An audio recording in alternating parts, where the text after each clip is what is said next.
La catastrophe humanitaire imminente au terme de la fin du programme de régularisation des étrangers en République dominicaine, le 17 juin prochain, n'est pas à nos portes.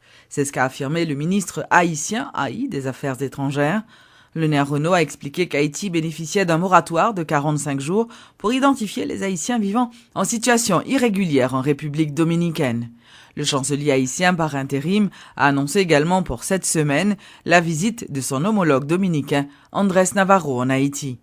Un protocole de rapatriement sera signé entre les autorités des deux pays partageant l'île. Le problème n'est pas la déportation, dans la mesure que c'est un droit que la République dominicaine gagne, que tout pays gagne d'ailleurs, d'assainir la caillou du point de vue migratoire. Et c'est un devoir que nous avons pour nous recevoir des compatriotes qui sont en difficulté.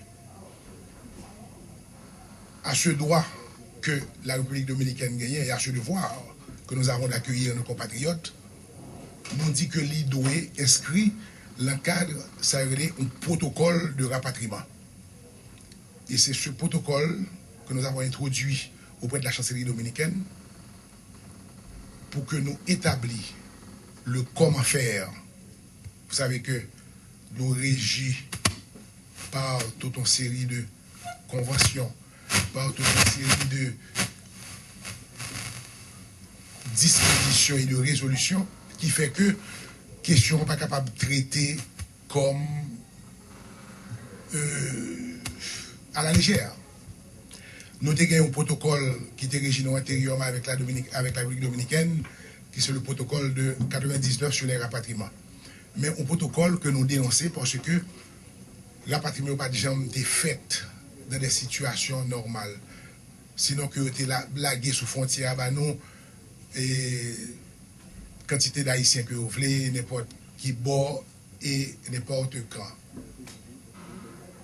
C'est ainsi que le protocole, c'est un nouveau protocole là que nous remettons là, nous tenons compte d'une série de bagages, c'est des paramètres qui sont très importants.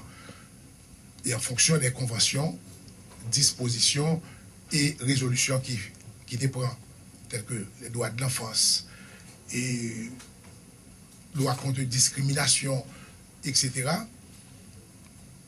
nous mettons sous table avec les Dominicains. Entre eux, hier et le 6, M. Navarro sera pas au presse.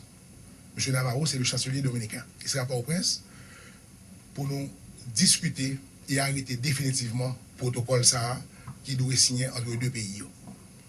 Jusque-là, nous voulons rassurer tout le monde que au 17 juin, la catastrophe n'est pas annoncée. Dans la mesure que nous devons attendre le protocole ça qui pour signer.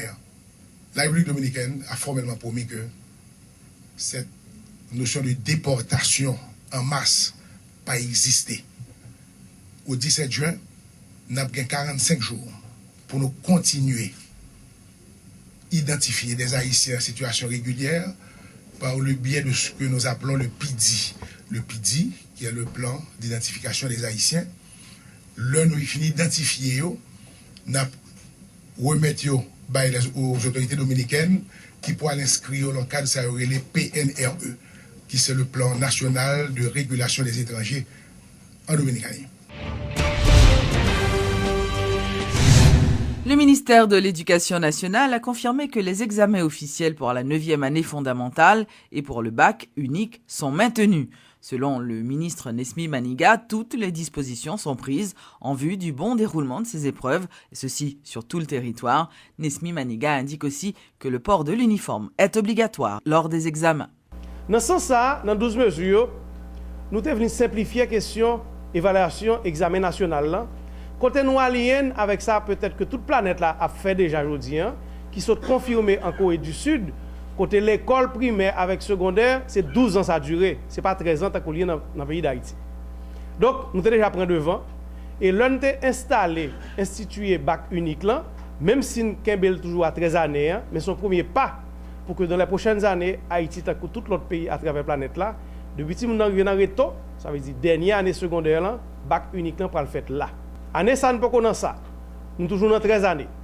Mais dans 13 années, nous devons améliorer et surtout pas contenter de dire si nous n'a passé, mais à chercher à comprendre pour qui ça.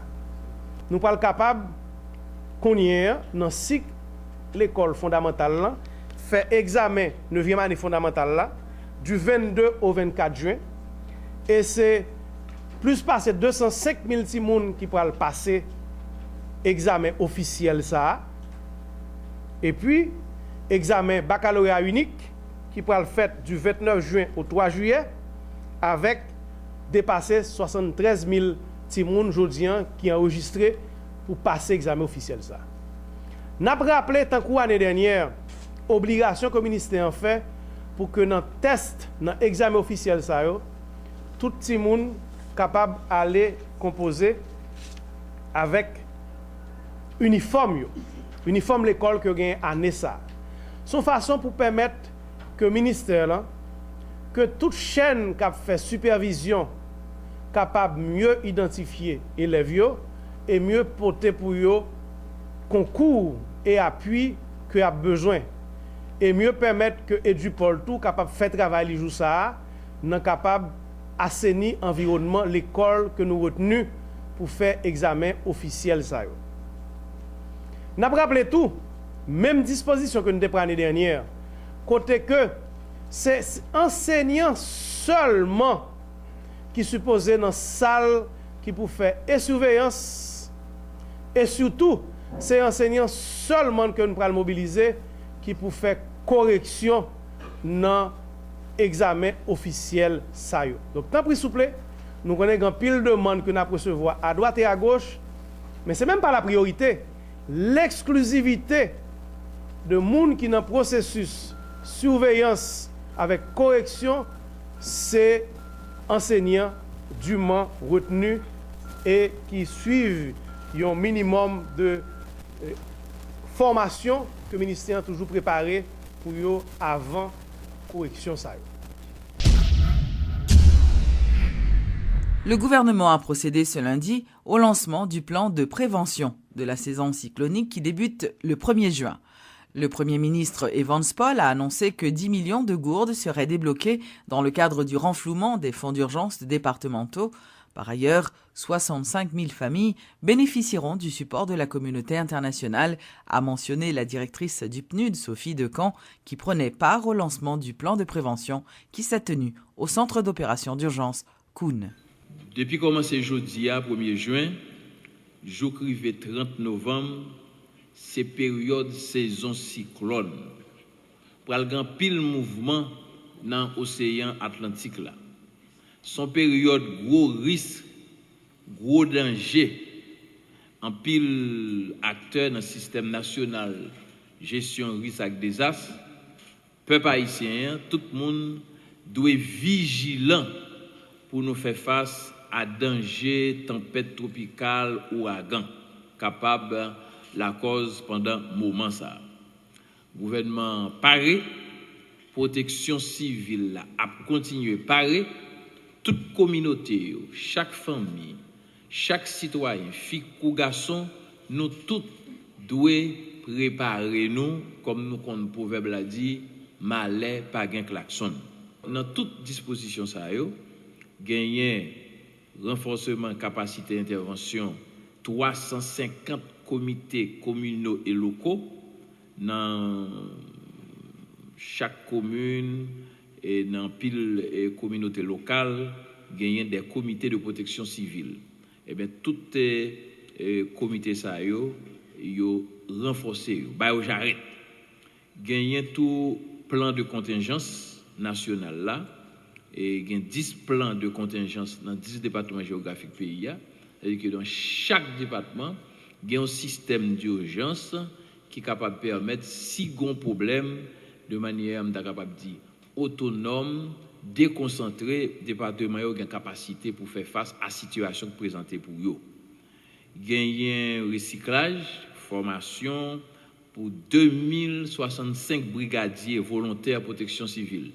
Moun qui porte volontaire pour venir aider, eh bien, il y a des formations, il y a recycler pour yo faire face et aux besoins pour venir aider gouvernement, aider pays, aider peuple haïtien à traverser mauvais moments. Gagner tout exercice de simulation. Ça veut dire les ou pral faire face à une situation faut préparer pour qu'on ait si tel bagage présenté comment on a réagi. Année ça, un système radio-communication moderne qui prend le chita dans 4 départements géographiques pays, dans l'ouest, dans le nord, dans Atibonite, dans Grand'Anse, et tout pour le connecter avec un réseau central. Gagner tout renflouement fonds d'urgence dans 10 départements géographiques pays. Et bon, fonds d'urgence, c'est l'État haïtien qui dispose d'un fonds et le ministère des Finances déjà débloqué 1 million de gouttes par département pour que si gros problème, nous bien dit 6 au cas, et nous toujours dans des proverbes là, faut ranger cabanou avant dormir dans géo. Et gagner tout disposition pour mobiliser l'autre ressource, qui doit avoir un problème qui arrive, obligé qu'on ait qui porte pour le frapper, mais le gouvernement prévoit tout ça. L'Organisation du peuple en lutte, l'OPL, est très préoccupée par rapport au déroulement du processus électoral. En conférence de presse ce mardi, le sénateur Francisco de la Cruz et d'autres responsables du parti ont fait part de leur méfiance suite au cas de corruption signalé récemment par le conseiller électoral Néhémie Joseph sur les ondes de Magic 9. Nous remarquons que dans le processus électoral, ça a commencé à gagner un pile doute face à la façon que KIP a mené un bac là. Et puisque tu as déjà gagné des déclarations qui t'ont déjà mis en doute, et ce n'est pas n'importe quelle déclaration, l'ancien directeur général CEP, qui est actuellement président CEP, qui c'est M. Opon, dit devant l'exécutif OPL que le résultat élection qui doit sortir, ce n'est pas ça qui est sorti, sous KEP, M. Gaillot, M. Préval là. Donc ce n'est pas jamais résultat ça. Et lui-même, comme ancien directeur, pas jamais assumer responsabilité.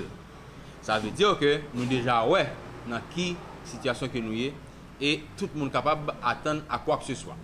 Parce que généralement, il y a toujours des offres qu'il a fait à membres KIP, soit après l'élection, de la façon pour capable marchander. Naturellement, nous avons souhaité que ce n'est pas ça qui arrive, je le dis. Il faut que les membres KIP connaissent qu'ils ont une responsabilité devant la nation haïtienne. Et nous-mêmes, comme parti politique, même avec un pile d'autres partis politiques, nous souhaitons que nous gagnions bon genre d'élection qui est organisé. Mais pour nous gagner bon genre d'élection, il faut gagner des gens qui sont responsables dans le niveau CEP. Par ailleurs, les déclarations du Premier ministre Evans Paul sur le financement des scrutins ne rassurent en rien les leaders de l'OPL qui continuent aussi de réclamer des explications sur le rejet de 9 de leurs candidats enregistrés aux législatives. 9 candidats nous savons que nous considérons des candidats gagnants, nous ne pouvons pas accepter que ça fait comme ça. Et nous ne pouvons pas accepter encore. Aucun monde comprend que nous va tuer, Gérald m'a tué politiquement et civilement. Et le reste à tout, le reste 8 candidats qui ont un dossier correct. Nous demandons, nous sommons, nous baillons pour soumettre à OPL les dossiers de nos candidats que vous dit qui écartent. Je vous dis, si vous avez là-dedans, vous avez 2 là-dedans, malgré le travail que nous faisons dans la commission pour étudier tout dossier par voir, ça t'a étonné nous gagner 2 là-dedans, 3 là-dedans qui pas dans un dossier qui n'est pas correct, nous prêts. Mais c'est tout pour nous baisser. Et nous avons demandé excuses. Mais il faut vous prendre dossier ça. Ces candidats, nous ne pouvons pas perdre. Il faut y aller dans l'élection. Et nous demandons CPA, nous parlons avec l'avocat, nous prenons vite. Pour Pita, pas pire. Pour Pita, pas pitrice. Au PL, nous ne sommes pas violents.